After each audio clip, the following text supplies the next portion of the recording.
Hello guys, ça fait hyper longtemps qu'on s'est pas parlé, puis je sais comme pas par où commencer parce que j'arrête pas de reprendre la shot, OK? Ça fait plusieurs fois que j'enregistre, puis on dirait qu'il y a pas de bonne façon de dire: «Allô, ça fait longtemps, je m'ennuie». Puis, j'avais le goût de faire un épisode spécial aujourd'hui de mes apprentissages, de ce qui se passe dans ma vie pour ceux et celles qui s'ennuient aussi. Voilà, c'est dit. Pour moi, 2025 a été une année fucking boring.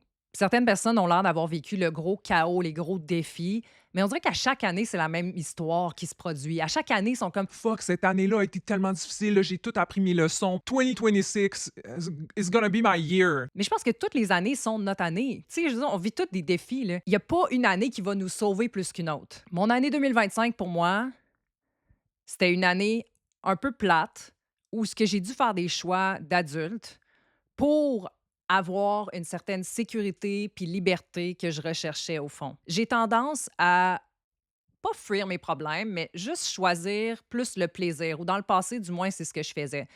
Tu sais, genre, tout vendre mes choses, partir en voyage, puis dealer avec les conséquences après. Mais ce qui arrivait dans ces cas-là, c'est que je revenais ici, j'avais vécu un beau moment en voyage où, tu sais, j'ai vraiment tripé, ça a marqué ma vie. Je reviens avec, oui, des beaux souvenirs, des apprentissages, un état d'esprit différent, mais je reviens quand même un peu dans les problèmes que j'ai laissés derrière moi. Si je n'étais pas stable financièrement, que je devais me trouver des jobs absolument pour survivre, ben ça va rester comme ça quand je vais revenir parce que j'ai pas fait des choix différents en allant là-bas. Tu sais, j'ai choisi le plaisir, j'ai choisi la vie, j'ai choisi de me sentir vivante.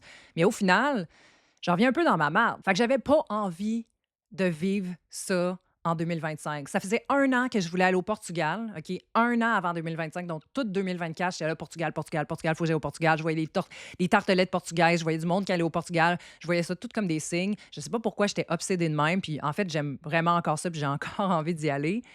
Mais je pense que c'était comme un échappatoire, une solution, tu sais. Puis il a fallu que je m'assise en début d'année avec ChatGPT, pour avoir un vrai talk sur qu'est-ce qui est le plus important pour moi en ce moment, en début d'année 2025. Puis ce qui est ressorti de ce talk-là, c'est que le Portugal, c'était pas une priorité pour moi. Ce qui était une priorité, c'est d'avoir une sécurité financière.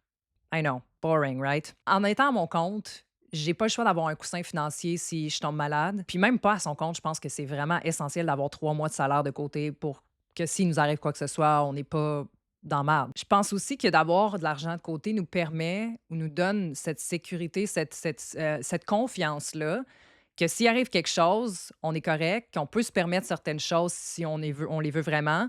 Puis on dirait que parce qu'on sait qu'on peut, on le fait peut-être moins intuitivement, parce qu'on n'a pas un sentiment de manque, on le sait qu'on pourrait se le permettre. Mais aussi, dans mon cas, avec mes clients, par exemple, ben, je peux décider d'accepter un client ou de pas prendre un client parce que ça ne me tente pas ou d'avoir moins de clients parce que je peux me le permettre. Puis tout ça, c'est une belle liberté, tu sais, de pas être obligé aussi d'avoir un travail qui ne me tente pas de faire parce que j'ai pas assez d'argent. OK, guys, je m'interromps un instant. Je suis à la fin de cette vidéo-là. C'est moi, future Émilie, qui vous parle. J'ai oublié de parler de quelque chose d'assez important et c'est que j'ai un nouveau programme qui s'en vient qui s'appelle S'aimer et changer sa vie. C'est un programme qui inclut tout ce qui m'a le plus aidé dans ma vie, dans les 10 dernières années du moins, avec des outils, la méditation, des affirmations, des outils de coaching aussi, beaucoup, beaucoup de questions introspectives pour se choisir, être bien seul, puis triper sur sa vie, avoir le goût de la vivre, cette vie-là à 100%. Donc, ce programme-là est disponible dans la description. Sur ce, je redonne la parole à Émilie du passé. Fait que bref, en début d'année, j'ai commencé à mettre de l'argent de côté. Puis le but, c'était d'avoir, comme j'ai dit, un coussin financier, mais aussi de potentiellement m'acheter une maison. En ce moment, je pense vraiment pas que c'est une bonne période. Puis de toute façon, j'aimerais être encore plus à l'aise, avoir une plus grosse mise de fonds pour le faire. Mais je pense quand même que c'est important de placer ses pions assez tôt parce que ça prend du temps à ramasser de l'argent. Puis parce que quand tu vas vouloir faire le move, ben tu vas pouvoir parce que tu vas avoir ce, ce, ce pouvoir d'achat-là. Alors, c'était assez plate parce que toute l'année, c'était ça ma priorité. Puis il y a plein de fois où ce que je voulais quand même partir en voyage. Puis ce qui est arrivé, c'est que je me disais tout le temps, c'est quoi le meaning de la vie? Genre, pourquoi si c'est juste pour ramasser son cash puis juste toujours vivre la même chose? En tout cas, pour moi, ça a été de reprogrammer mon cerveau différemment, à faire des choix différents pour avoir un résultat différent aussi. La dernière chose que je dirais sur l'argent que j'ai réalisé récemment en allant à une date qui a pas donné grand-chose, là, mais le gars était vraiment cool. Puis quelque chose qui m'a fait remarquer, c'est qu'il est jamais trop tard pour commencer à gérer son propre argent, puis à investir soi-même son argent. Puis on pense souvent à tort qu'on n'a pas cette éducation-là, qu'on trouve ça plate, que c'est pas notre intérêt, fait qu'on laisse ça aux autres. Mais je pense que c'est une erreur de ne pas se responsabiliser puis d'apprendre à gérer son argent puis de l'investir puis de comprendre un minimum. Puis ça m'a vraiment fait du bien de faire, hey, dans le fond, même si c'est pas un sujet qui m'intéresse énormément, moi, ce qui m'intéresse, c'est d'avoir une liberté éventuellement puis de ne pas avoir à être caissière à l'épicerie à 85 ans. OK? Voilà. C'était ma leçon sur l'argent du jour. Une chose que j'ai écrit, c'est essayer, non, arrêter d'essayer de me réparer ou de tout optimiser tout le temps. Il va toujours avoir place à l'amélioration. OK? On va toujours pouvoir être mieux, faire plus, puis le faire mieux, puis aller plus vers ce qu'on veut, mais quand on arrive là où on voulait être dans le passé, c'est comme si c'était pas assez, puis là, on va aller plus loin. Fait que dans le fond, tu sais, c'est sans fin. En 2024, c'était une année pour moi de stabilisation puis de redirection de carrière. Fait que je suis devenue coach, j'ai fini ma formation, puis pour ce qui est de mon corps puis mon système nerveux, j'étais encore en train de réguler ça. Je méditais à chaque jour, je faisais mes exercices de physio religieusement. Pour ceux qui ne savaient pas, ça faisait quand même 2 ans là, que j'avais un problème de genou récurrent. Je pouvais plus courir, je pouvais plus m'entraîner comme avant. À chaque fois que je vais voir quelqu'un, on me dit Ah, ton genou il est correct, y a absolument rien. ça me fait dire, voyons, je suis fuck dans le fond, tu sais, genre, j'ai absolument rien, mais je continue d'avoir ce problème-là. Fait que là, je dis à mon corps, genre, regarde, dans le fond, t'es bizarre, il y a quelque chose qui va pas chez toi, là, parce que, genre, tout le monde me dit que t'as rien, puis là, toi, tu me fais vivre ça. Fait que, tu sais, c'est comme envoyer un message inconscient à son corps ou son esprit, des fois, que on n'est pas adéquat, qu'on est fuck, qu'on est brisé. Puis ça a beaucoup plus d'impact négatif que d'arrêter d'aller voir des spécialistes ou d'arrêter de méditer. C'était comme dire, OK, là, je fais ça parce que je veux que tu ailles mieux, parce que... Puis dans le fond, ces exercices-là ne m'aidaient pas vraiment. Puis ce qui m'a aidé, c'est d'arrêter de faire tout ça. Je pense que je vais fermer un petit peu les rideaux, les amis, parce que dans pas long, la lumière va me pénétrer les yeux. Puis, outre arrêter de faire des choses qui ne nous tentent pas ou des choses qui envoient des mauvais signaux à notre corps, c'est de recommencer à faire des choses qu'on a vraiment envie de faire puis qui nous font du bien. Puis pour moi, c'était d'activer mon corps, mais d'aller surtout dehors, sur le bord de la rivière. Puis même si je ne pouvais pas encore courir, de commencer graduellement à réintégrer le message à mon corps qu'il est safe puis que c'est correct de faire ça. Fait que j'ai commencé par des marches. J'ai commencé par juste prendre des marches dehors. Puis à un moment donné, c'était comme de la marche rapide. Puis à un moment donné, j'ai fait comme jog, marche pour éventuellement courir. Puis une chose qui est vraiment importante là-dedans, c'est que tout le long que je courais, tout le long que je faisais cette activité-là, je remerciais mon corps. Je sais que ça peut paraître vraiment quétaine, mais pour moi, ça m'a vraiment aidé de remercier mon corps pour tout ce qu'il fait pour moi, puis de l'imaginer en train de guérir vraiment. J'imaginais mon genou qui se solidifiait, que les ligaments qui se reconstruisaient, qui étaient grateful, qui étaient reconnaissants que je lui fasse vivre ça pour s'endurer, redevenir fort, qui en avait besoin en fait. Puis quelque chose que j'ai remarqué, c'est que ce message-là de genou qui est instable, c'est relié à un pilier de la vie apparemment. Puis quand le pilier s'en va, ben là, notre sécurité, c'est comme ça prenait le bord. Puis moi, c'est arrivé après mon break-up, ce qui fait totalement du sens.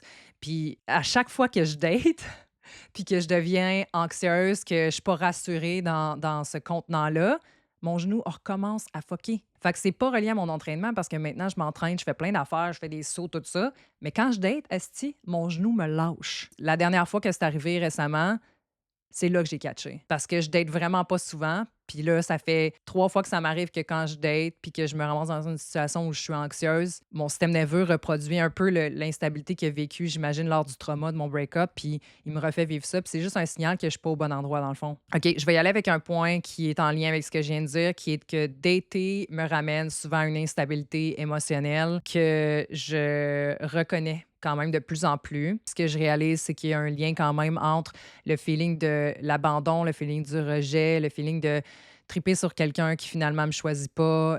Cette instabilité-là, cette insécurité-là crée beaucoup d'anxiété, puis m'amène à avoir des pensées assez dark qui, je croyais, était partie dans ma vie. Tu sais, j'ai fait une vidéo que j'avais comme pu eu de pensées suicidaires depuis vraiment longtemps et c'est totalement vrai.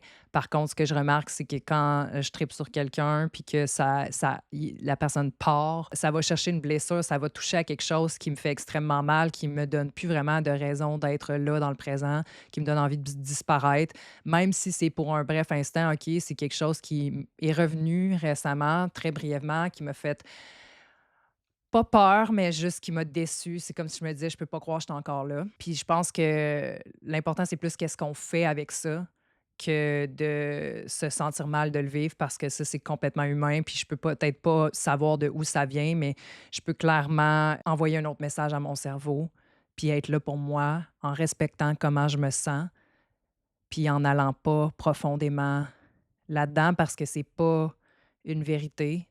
C'est juste une solution, un message que je me suis envoyé pendant des années. C'est un vieux pattern qui a plus raison d'être. Fait qu'il y a 2 leçons que je retire de ça. La première, c'est de dater quand je me sens stable et grounded émotionnellement et dans ma vie, que je suis pas en manque, que je suis pas en train d'aller chercher quelque chose extérieur, même si le besoin d'amour, d'affection et tout ça, c'est vraiment legit.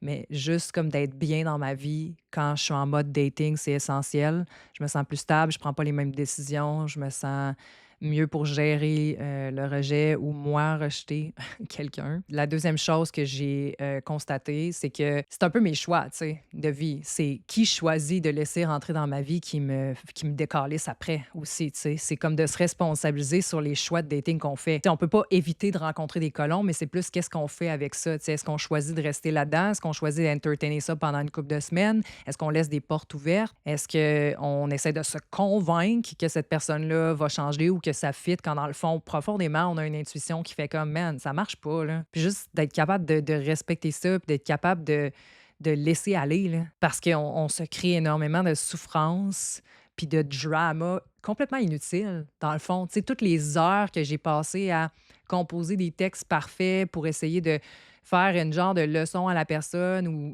exprimer mes besoins de façon parfaitement concise, quand dans le fond, la personne n'est pas plus restée, puis moi, j'ai pas été là pour moi, tu sais, pas à 100. J'ai l'impression que en faisant ça, j'étais là pour moi, quand dans le fond, être là pour moi, ça a été de respecter vraiment comment je me sens, puis juste arrêter, arrêter cette histoire-là. La vie va continuer de t'envoyer des leçons qui se ressemblent dans des costumes différents. Puis c'est pas pour te faire chier. Tu sais, c'est ça que je réalise. C'est vraiment, tu sais, des fois, on se victimise ou on pense que c'est juste nous qui vivons ça ou que ça nous arrive tout le temps puis qu'on a fait quelque chose de pas correct.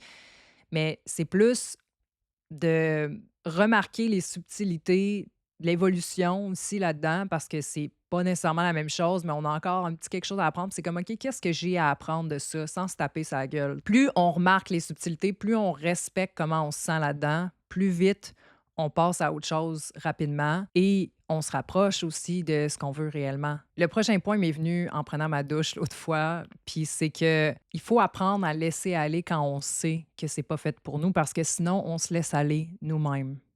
On s'abandonne dans le fond parce que on met ça un peu entre les mains de quelque chose d'autre ou de quelqu'un d'autre ou d'une situation. Fait que c'est bon pour le dating, c'est bon pour les amitiés, c'est bon pour la job, c'est bon pour n'importe quoi. C'est comme si on prend pas cette décision-là, la vie va la prendre pour nous, puis on va sentir qu'on s'est comme un peu abandonné là-dedans, qu'on s'est peut-être pas respecté, puis qu'on aurait dû faire le move avant. Je vais faire un parallèle, là, mais tu sais, récemment, j'ai daté un gars, puis je me sentais bien avec. Tu sais, je savais que c'était pas de l'amour, tout ça, mais tu sais, ce que je réalisais, c'est que j'étais attachée à l'affection puis à ce qui venait avec, tu sais, à sa douceur, à sa présence, au texto tout le temps, à l'illusion, dans le fond, d'être un peu comme amoureuse, tu sais.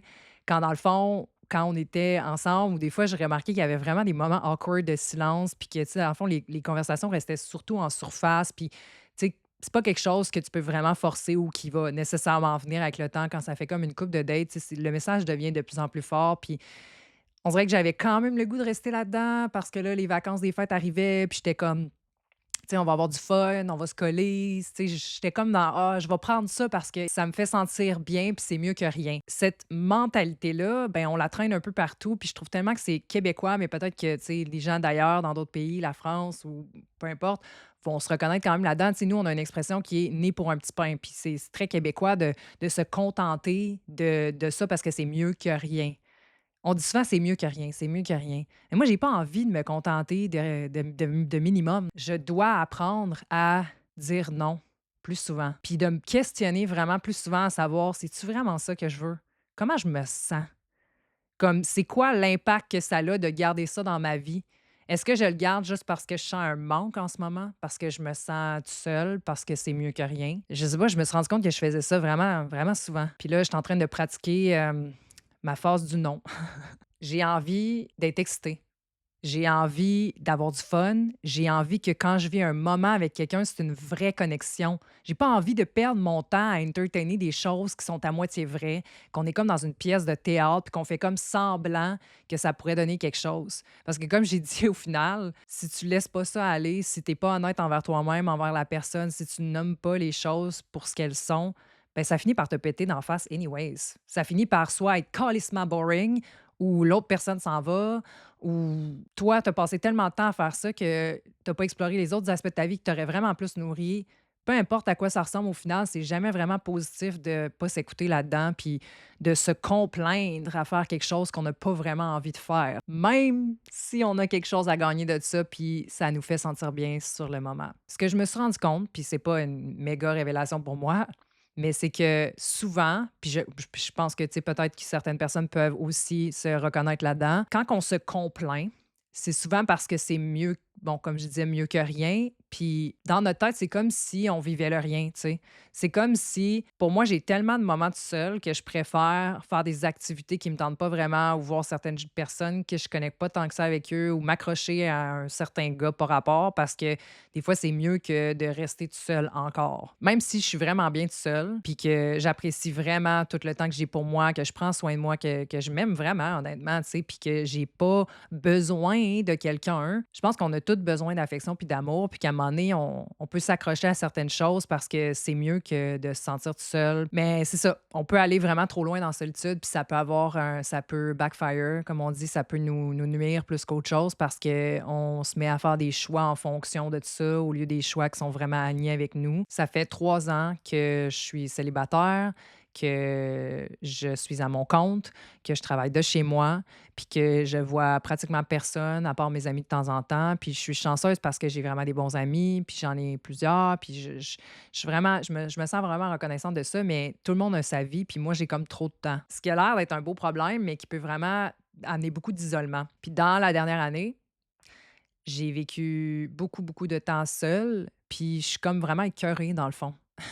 Je suis quelqu'un qui pensait être super introverti, qui se nourrit seul, puis je pense que c'est juste parce que mon système nerveux était à terre, puis il avait vraiment besoin d'être sans, sans bruit, sans personne pour me ressourcer, pour me réguler. Puis maintenant que j'ai passé toute 2024 à faire ça, puis carrément 2025 aussi, ben je suis comme vraiment écœurée, puis j'ai besoin de plaisir, j'ai besoin de stimulation, j'ai besoin de gens autour de moi plus que juste pour un brunch. J'ai atteint un point où ce que les choses vont changer. Officiellement, je peux le dire au moins là, tu sais, il y a des choses qui s'en viennent vraiment excitantes pour moi, puis ça a été possible, je crois, tout ça parce que je me suis rendue au fond, tu sais. Puis à un moment donné, quand on est au fond, ben il faut faire un move. Ça m'amène au prochain point qui est si tu le fais pas, ça arrivera pas. Dans ma vie, c'est un mantra que j'ai quand même fait souvent. Comme j'ai dit, je suis quelqu'un qui part, qui pense pas trop, qui choisit de faire ce que j'ai vraiment envie. J'ai pas vraiment de regrets par rapport à ma vie.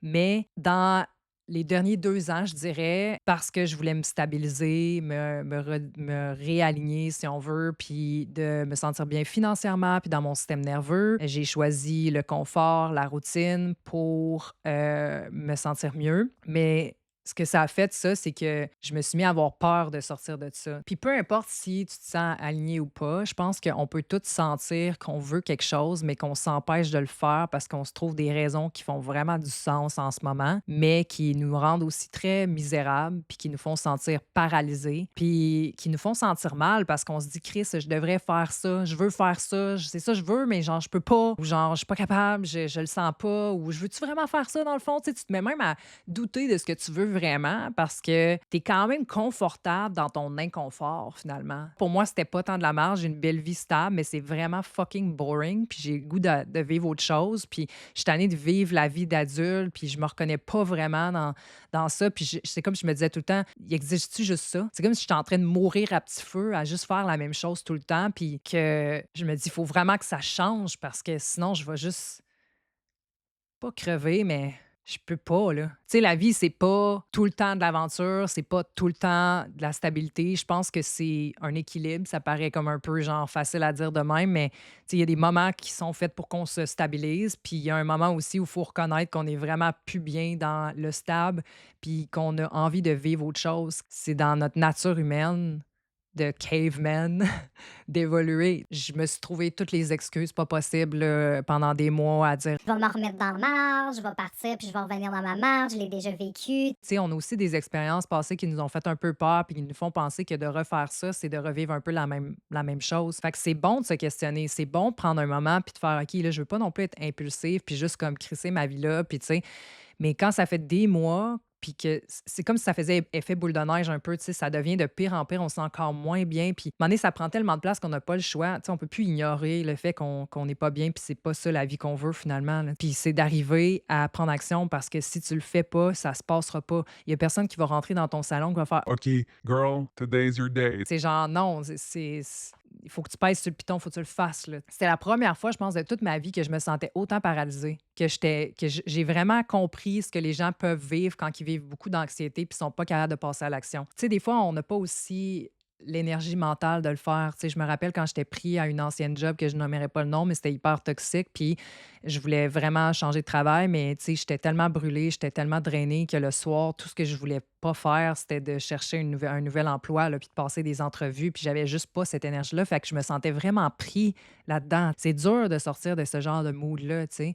C'est dur de sortir de son confort, c'est dur de sortir d'un environnement toxique. C'est fucking dur des fois de faire un move. Si ça demande du courage, ça demande d'y croire même si tu sais pas trop où ça va mener. Ça peut être pire qu'avant. Tu sais, il y a comme tellement de choses qui rentrent en jeu. Puis ça demande aussi des fois de faire des recherches, puis de prendre le temps, tu sais, puis de se questionner sur ce qu'on veut. Puis des fois, on le sait pas. Fait que ça peut prendre du temps avant de faire comme, OK, c'est ça que je veux. Il y a deux choses qui m'ont aidé à sortir de ça, personnellement. La première, c'est de booker des séances de coaching avec une de mes profs de mon école, puis avec aussi un gars que je suivais sur Instagram que j'aimais beaucoup. Puis ça m'a vraiment fait du bien d'entendre ce qu'il avait à dire sur ma situation, c'est vraiment plus personnalisé sur ce que moi je disais, puis de me craquer, puis de me partager lui, son knowledge, puis sa vision des choses. Puis ça m'a pas fait passer à l'action sur le coup, mais je pense que ça débloque des choses, ça clarifie des choses dans notre tête, ça nous enlève toute la marde, que les croyances, puis tout tu sais, ça enlève des couches dans le fond qui nous font revenir à notre vérité. En passant, je fais une parenthèse ici parce que j'ai réouvert des plages de coaching. J'ai réussi à débloquer du temps. Fait que pour ceux et celles qui aimeraient me rencontrer, avoir une conversation, sachez que ça existe. Je vais laisser le lien dans la description pour ça. Mais pour revenir à ce que je disais, la deuxième chose qui m'a aidée, c'est de trouver une façon réaliste de faire ce que j'avais envie de faire ou de plus faire ce que j'avais envie de plus faire, mais qui respectait aussi ce que j'avais bâti, puis qui me faisait pas tout perdre. C'est un peu extrême de dire tout perdre, là, mais c'était pas assez pour moi d'aller dans un événement à Québec, puis de rencontrer une couple de personnes, puis après ça, d'en revenir dans mes affaires. Je savais que je voulais partir quand même longtemps, puis le Portugal, pour moi, même si c'était une obsession, puis ça le reste encore, c'était quand même vraiment dispendieux, puis ça me permettait pas de partir la durée que moi, je voulais partir. Fait que sachant que c'était pas réaliste, j'étais comme pris. Parce que c'était comme ma seule option pendant un moment, puis c'était mon obsession, puis j'étais comme, faut que j'y aille, mais crime, c'est pas réaliste pour moi d'y aller là-bas. Fait qu'il a fallu que je passe du temps à, premièrement, essayer quand même de trouver des alternatives pour aller au Portugal. Je l'ai fait, j'ai essayé Home Exchange, j'ai écrit à beaucoup, beaucoup de personnes, mais ce que je me suis rendu compte assez rapidement, c'est que les gens vont plus échanger des points que d'échanger un appartement. Ça demande beaucoup de recherche, ça demande beaucoup d'organisation, ça demande aussi d'avoir certaines reviews pour que les gens te fassent confiance, fait que c'est plus dur au départ. Puis, tu sais, j'ai exploré ces options-là, mais je trouvais ça vraiment trop chiant. Si là, on parle de plusieurs semaines là, à comme d'exploration qui sont nécessaires pour comme peut-être même plusieurs mois, puis des découragements entre-temps, puis des remises en question de toute ma fucking vie, pour finalement arriver à une place que j'avais le goût d'aller, qui était réaliste pour moi d'y aller, quand même assez longtemps. Puis je vais garder le mystère parce que je vais partager une vidéo sur ma chaîne en anglais pour ceux que ça intéresse pour découvrir je m'en vais où. Cette vidéo-là va aussi parler beaucoup de ce que je suis en train de dire, d'être pris trop longtemps dans sa merde, puis de vouloir en sortir, puis d'oser faire ce qu'on veut vraiment. Mais en gros, je suis très contente d'avoir pris cette décision-là pour moi. Ça me fait vraiment du bien, c'est réaliste. Puis je dois dire que même quand j'ai booké le billet d'avion pour aller là où je m'en vais, le prix était excellent et j'avais quand même beaucoup de doutes qui sont venus. Fait qu'avoir des doutes, c'est pas nécessairement une mauvaise chose. Je pense qu'il y a beaucoup de parties de nous qui vont essayer de nous protéger là-dedans. Puis c'est juste de dire, OK, maintenant, genre, c'est pas assez valide, tout ça, là. Tu sais, j'entendais tous ces mots, mais j'étais comme, je sais qu'il faut que je le fasse. Puis un point important, c'est que t'as pas besoin d'avoir une raison précise pour faire ce que tu veux faire. Juste le désir, c'est assez une bonne raison pour faire ce que tu as envie de faire. Tu sais, je disais tout le temps travel with purpose, travel with purpose. Fait que si je m'en vais quelque part, c'est que j'ai une raison pour le faire, puis je veux pas juste voyager pour voyager. Je sais pas pourquoi je me suis rentré ça dans la tête que c'était comme romantique de genre d'avoir une mission derrière mon voyage, puis il fallait que je justifie le fait que j'avais le goût d'avoir du plaisir puis de vivre autre chose. Mais je me suis comme enlevé ça de la tête, puis de juste avoir le goût de le faire, c'est assez une bonne raison pour le faire. Il y a pas vraiment de raison pourquoi je décide de faire ça autre que je suis plus capable d'être ici, j'ai le goût de vivre autre chose, puis je suis excitée de voir qu'est-ce que ça peut m'amener, puis je pense que c'est la meilleure mentalité d'essayer quelque chose. Ça veut pas dire que ça va marcher ou t'amener ce que tu pensais que ça t'amènerait. Ça va t'amener ailleurs que là où tu es en ce moment. Puis n'est-ce pas l'objectif au final? La dernière chose que je veux dire par rapport à ça, c'est qu'il faut oser prendre des risques. OK? Puis en 2025, j'ai pris quelques risques, dont me teindre en blonde. Parce que ça, ça paraît con, mais ça faisait 8 ans que j'avais mes cheveux naturels, au moins, vraiment, vraiment longtemps. Moi, c'est surtout d'avoir un peu scrappé mes cheveux qui me fait chier, mais d'un autre côté, je suis contente d'être blonde, puis c'est un risque qui était le fun à prendre, puis qui m'a fait vivre un changement ou un sentiment de changement dans une vie qui était quand même boring. Fait que, OK, ça, c'est un risque un petit peu con là, que j'avais le goût de partager. Mais ceci étant dit, j'ai aussi fait le choix de prendre une pause de cette chaîne YouTube-là, qui était un méga risque, si on veut, parce que moins tu es active, moins tu as de chances d'être vue dans le futur parce que tu n'as plus vraiment de pertinence aux yeux de soit ta communauté ou YouTube. Je prétends pas que j'ai pris la meilleure décision, puis je suis encore en exploration par rapport à ça. Fait que pour l'instant, je focus sur ma chaîne en anglais, mais c'était quand même un risque pour moi de perdre ma belle communauté que j'ai acquérie pendant 9 ans. L'affaire avec un risque, c'est qu'on peut jamais savoir si ça va fonctionner ou pas. C'est pour ça que ça s'appelle un risque, tu sais. La seule façon de le savoir, c'est de le prendre, ce risque-là. Parce que sinon, le pire risque qui pourrait arriver, c'est de te regretter de jamais l'avoir fait. Puis je veux juste prendre un dernier moment ici parce qu'on parle de l'année qui vient de passer, puis je sais pas qu'est-ce que tu as vécu, mais il y en a pour qui la nouvelle année, c'est comme un moment de renouveau, un moment de changement, une opportunité. Mais je veux juste te dire que, tu sais, dans le fond, l'opportunité de changement, tu l'as à chaque instant. C'est pas parce qu'on va sauter la nouvelle année que là, il faudrait que tu aies été tes shit together, puis que tu saches qu'est-ce que tu veux faire, que tu aies une liste de goals, puis tu les accomplisses. Si ça te motive, tant mieux, mais tu peux faire ça tout le temps, dans le fond. Puis tu as toujours ce pouvoir-là entre tes mains. Puis, tu sais, je sais qu'on est quand même privilégié dans certains pays, mais je pense que on peut justement, premièrement, être reconnaissant de ça, mais aussi faire les choses un peu différemment des fois pour quand même vivre une vie qu'on veut vraiment. Je te souhaite vraiment tout ce que tu veux, puis d'avoir le courage de le faire, puis de te donner la compassion puis l'amour nécessaire que tu as besoin pour arriver à tes fins. J'ai le mot arriver à tes fins, c'est comme si tu allais mourir, mais je pense que c'est quand même intéressant de regarder sa vie dans la dernière année, même si on a toujours l'opportunité de changer, puis que le début de l'année suivante n'est pas nécessairement symbole de OK, maintenant je peux me renouveler, j'ai la permission de. D'ailleurs, j'ai oublié de dire quelque chose que je vais mentionner à l'instant, mais c'est te donner la permission de vivre tes émotions, de vivre les sentiments que tu peux avoir. Tu sais, comme moi, des fois, je sens que je revis des choses ou que j'ai de la tristesse, puis je me permets comme pas, le premier réflexe que j'ai, c'est de me blâmer moi-même de vivre ces émotions-là. C'est comme si je me sentais comme une failure, dans le fond, puis que j'allais vraiment profondément là-dedans. Puis quelque chose qui m'aide énormément, autant dans mon dating que dans ma vie, c'est de me donner la permission de vivre ce que je vis en ce moment. Tu sais, genre, ah, j'étais attachée à ce gars-là, j'ai le droit, tu sais, j'ai le droit de vivre ça. Ah, j'ai de la peine en ce moment, ben comme c'est correct, c'est normal. Pourquoi faudrait pas que j'aille de peine dans le fond, tu sais? Pourquoi faudrait que je sois ailleurs que là où je suis en ce moment si c'est ça que je vis? Puis ça me fait vraiment du bien de constamment me rappeler de me donner la permission. Je pense que ça vient peut-être de, tu sais, notre enfance, si on s'est toujours fait dire pleure pas, fais pas ci, fais pas ça, tu sais, c'est comme si tu n'avais pas le droit de vivre ça. Puis je veux juste te dire que tu as le droit de tout vivre ça. Puis je pense que d'avoir une vie qui est plus alignée avec toi, ça commence par te donner la permission de ressentir puis de vivre ce que tu vis en ce moment pour que le reste ait l'espace de vivre aussi. Je pense que c'est tout pour aujourd'hui. J'espère que tu as aimé cet épisode-là, cette édition spéciale du temps des fêtes. Et ça se peut très bien que je revienne de temps en temps si j'en sens le besoin, l'envie. J'ai pas envie d'abandonner totalement cette chaîne-là, mais je peux pas faire la promesse non plus que ça va être souvent ou que ça va réarriver. Bref, j'espère que tu comprends. Puis je reste là sur Instagram si jamais tu veux me suivre. J'ai ma chaîne en anglais, donc si tu parles moindrement anglais, ben j'aimerais vraiment ça que tu joignes cette communauté-là. Puis je pose vraiment assez régulièrement, je dirais à peu près aux 2 semaines, des vidéos comme je le faisais ici sur ma chaîne, mais en anglais. Bien sûr, j'ai mon nouveau programme qui va sortir, qui sort très, très, très, très, très bientôt. Je ne sais pas s'il va être sorti au moment que je vais faire la vidéo, mais bref, je vais laisser le lien, fait que tu iras voir, sinon tu peux t'inscrire à la liste d'attente. Merci. Merci infiniment de faire partie de cette belle communauté, d'être encore là à m'écouter, puis que tu me suis peut-être depuis des années. Je suis vraiment reconnaissante de ça. Je vous aime. Bon temps des fêtes, puis namaste, guys.